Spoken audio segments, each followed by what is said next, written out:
അപ്പോൾ ഇതൊക്കെ നമ്മൾ എക്സ്പെക്റ്റ് ചെയ്യണം. കാരണം ഒരുപാട് ആപ്ലിക്കൻസ് ഉണ്ട്. അപ്പോൾ അതുകൊണ്ടാണ് നിങ്ങൾ സ്റ്റുഡൻസിനോടും പേരൻസിനോടും പറയുന്നത് നമ്മളുടെ സൈഡിൽ നിന്ന് ഒരു ലാഗും ഉണ്ടാവാനായിട്ട് പാടില്ല. നമ്മളുടെ സൈഡിൽ നിന്ന് ലാഗ് പിന്നെ ഈ പറയുന്ന ലാഗും കൂടെ ആയിക്കഴിഞ്ഞാൽ നിങ്ങൾ കറക്റ്റ് സമയത്ത് ഇവിടെ എത്തത്തില്ല. പിന്നെ ഈ നാട്ടിലിരിക്കുന്ന ഏജൻസികളൊക്കെ ചെയ്യുന്ന പ്രൊസീജിയർ നിങ്ങൾക്കറിയാമോ എന്താ സംഭവം എന്ന്? അവർ പറയും അവിടുത്തെ സമയം കഴിഞ്ഞു, ചെല്ലാൻ പറ്റത്തില്ല.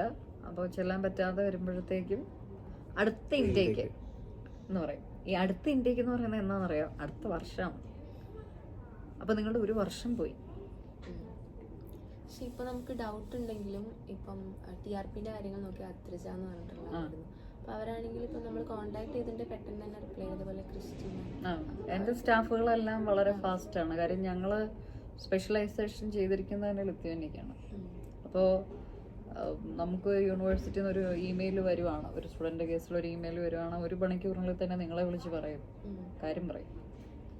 അപ്പോൾ നമ്മുടെ സ്റ്റാഫുകളെല്ലാം ക്രിസ്റ്റി ആയാലും അദ്രി ആയാലും സാന്ദ്ര ആയാലും വിഷ്ണു സാർ ആയാലും എല്ലാം വളരെ വളരെ ഫാസ്റ്റായിട്ടേ കാര്യങ്ങൾ ചെയ്യുള്ളൂ. കാര്യം നമ്മൾ സ്പെഷ്യലൈസേഷൻ ഇതാണ്. കാരണം 40 മണിക്കൂർ ഒരാഴ്ചയിൽ പാർട്ട് ടൈം ചെയ്യാൻ പറ്റുന്ന ഒരേ ഒരു കൺട്രി ഇതാണ്. അപ്പോൾ ഇങ്ങോട്ടേക്ക് കയറി വരണമെന്നുണ്ടെങ്കിൽ അത്രയും പ്രൊസീജിയറുകളും സ്ട്രിക്റ്റാണ്. നിങ്ങളാരും തേർഡ് പാർട്ടി ഒന്നും ചെയ്തിട്ടില്ല. തേർഡ് പാർട്ടി എടുത്ത് റിജക്ഷൻ ആയവരുടെ കഥ അറിയാമോ? അല്ല, ഞാനത് പബ്ലിക്കലി പറയുന്നില്ല. നാട്ടിലിരിക്കുന്ന ഏജൻസിക്കാരിന് എനിക്ക് കൊട്ടേഷൻ തരും. അപ്പോൾ അതുകൊണ്ട് ഞാനത് പറയുന്നില്ല. തേർഡ് പാർട്ടി എടുക്കുന്നത് ഹൈലി റിസ്ക്കാണ്. തുടക്കം മുതലേ ഞാൻ ഈ ഒരു കേസ് പറയുന്നതാണ്.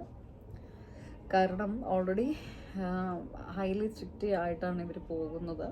അപ്പോൾ ഈ തേർഡ് പാർട്ടി എടുക്കുമ്പോഴത്തേക്കും ഇതിൻ്റെ സോഴ്സ് കാര്യങ്ങൾ വേറെ രാജ്യങ്ങൾക്കൊക്കെ തേർഡ് പാർട്ടി ചെയ്യും. പക്ഷേ ഇവിടേക്ക് ഒരിക്കലും ചെയ്യാതിരിക്കുക. നിങ്ങളിപ്പോൾ ഏത് ഏജൻസി ത്രൂ പോയാലും അത് ചെയ്യാതിരിക്കുന്നതാണ് ഏറ്റവും സേഫ്.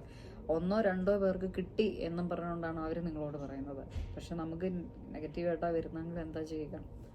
അവിടെ നമ്മുടെ വർഷം പോകുന്നു, തേർഡ് പാർട്ടിക്കാർക്ക് നിങ്ങൾ കൊടുക്കുന്ന പൈസ പോകുന്നു, അങ്ങനത്തെ പല പല വിഷയങ്ങളുണ്ട്. അപ്പോൾ അതുകൊണ്ട് സ്റ്റുഡൻസും പേരൻസും ഈ വക കാര്യങ്ങൾ എക്സ്ട്രീംലി കെയർഫുൾ ആയിരിക്കുക. ഇവിടുത്തെ ക്ലൈമറ്റുമായിട്ട് നിങ്ങൾ അങ്ങനെ അഡാപ്റ്റ് ആയോ? അഡാപ്റ്റ് ആയി വരുന്നു. തണുപ്പ് നമ്മൾ ഉള്ളൊരു 23 ആ ഒരു ഇതിലാണല്ലോ നമ്മൾ കോഴിക്കോടൊക്കെ നിന്നത്. 23 അല്ലെങ്കിൽ 30 ഡിസംബർ സമയത്ത് ആ ഒരു സമയത്താണല്ലോ.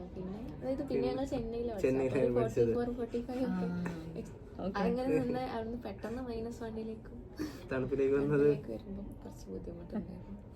പിന്നെ എന്നാലും നമ്മളിങ്ങനെ അഡാപ്റ്റ് ആയിക്കോളും. സൈക്കിളൊക്കെ ഉണ്ടായിരുന്നോ? ഇല്ല. അപ്പോൾ പതിയെ ഇതൊക്കെ ആയി വരാം. ക്ലാസ് സ്കിപ്പ് ചെയ്യരുത്, അറ്റൻഡൻസ് സ്കിപ്പ് ചെയ്യരുത്, ജെനുവിനായിട്ട് പഠിക്കുക, ആക്റ്റീവായിട്ട് പാർട്ടിസിപ്പേറ്റ് ചെയ്യുക. കാര്യം പിന്നെ ഇവിടെ യൂണിവേഴ്സിറ്റിക്കകത്ത് സ്റ്റുഡൻറ്റ് ഓർഗനൈസേഷൻ ഉണ്ട്. ഈ സ്റ്റുഡൻറ്റ് ഓർഗനൈസേഷനിൽ നിങ്ങൾ ജോയിൻ ചെയ്യണം. നിങ്ങളുടെ ഫാക്കൽറ്റിക്കകത്ത് സ്റ്റുഡൻറ്റ് ഓർഗനൈസേഷൻ ഉണ്ട്, അതിൽ ജോയിൻ ചെയ്യുക. മാസ്റ്റേഴ്സ് വേണ്ട എന്താ പ്ലാൻ എന്താ?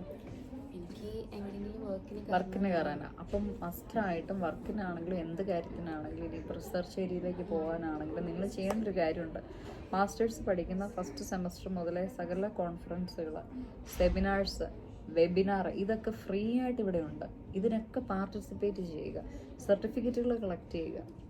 എങ്കിൽ മാത്രമേ നമ്മൾ ഇതങ്ങോട്ട് തീർന്നു കഴിയുമ്പോൾ നമ്മളൊരു ഇൻറ്റേൺഷിപ്പിന് കൊടുക്കാൻ പോവുകയാണ് എന്നുണ്ടെങ്കിൽ കാണിക്കാൻ നമുക്ക് എന്തെങ്കിലും വേണം.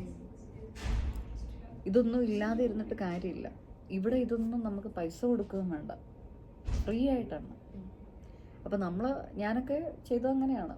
നമ്മൾ വരുന്ന സമയത്ത് എല്ലാം ചെയ്യുന്നുണ്ട്, ഒപ്പം ആക്റ്റീവായിട്ട് എത്രത്തോളം കോൺഫറൻസ്, എത്രത്തോളം സെമിനാർ, ഇതിനൊക്കെ ആക്റ്റീവായിട്ട് പാർട്ടിസിപ്പേറ്റ് ചെയ്തു. ഒരുപാട് ഡോക്യുമെൻറ്റ്സും സർട്ടിഫിക്കറ്റും ഉണ്ട്. അതുകൊണ്ടാണ് നമുക്ക് വിത്ത് ഫണ്ടിങ്ങിൽ എന്ത് കിട്ടിയത്, ഈ PhDക്കൊക്കെ കയറാൻ പറ്റിയത്. റാസ്മസിനെ പറ്റി അറിയാമല്ലോ. നമുക്കൊരു ഓറിയന്റേഷൻ തന്നിട്ടുണ്ടായിരുന്നു ഇതിനെക്കുറിച്ച്. അപ്പോൾ ഏത് രാജ്യത്തേക്ക് പോകാനാണ് ഉദ്ദേശിക്കുന്നത്? ഞാൻ ഫസ്റ്റ് ജർമ്മനി അല്ലെ ഫിൻലാൻഡ് ഒക്കെയായിരുന്നു ഓപ്ഷൻ.